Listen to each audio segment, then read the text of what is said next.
Is-16 l-edizzjoni tal-Piggy Bank Campaign Bris l-Istrina tnediet uffiċjalment mill-President ta' Malta George Vella u miċ-Chairman tal-BOV Theo Sherry matul avveniment tal-kapijiet kollha tal-iskejl f'Malta u Għawdex.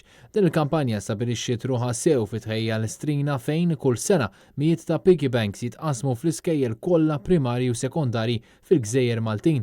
L-għan prinċipali tal-kampanja u li tqajjem kuxjenza dwar is-solidarjetà fost it-tfal tal-iskola fil-waqt li nġabru l-flus għal Malta Community Chest Fund li fost ħafna għajnuniet tgħin lil pazjenti li għandhom il-marda tal-kanċer fejn f'xi każi hemm kura li ta' darba biss taf tiswa 22,000 euro.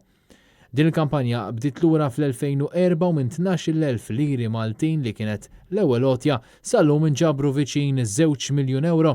Il-President ta' Malta tenna l-importanza li jitrawmu l-valuri ta' ġenerożità, kompassjoni u filantropija minn età żgħira fejn saħaq li rridu naħdmu flimkien biex niksbu kwalità ta' ħajja tajba għal kulħadd u temmjejt li għalkemm fil-pajjiż jissemma l-ġid li nħoloq xorta għadu jiltaqa' ma' każijiet differenti ta' faqar kuljum.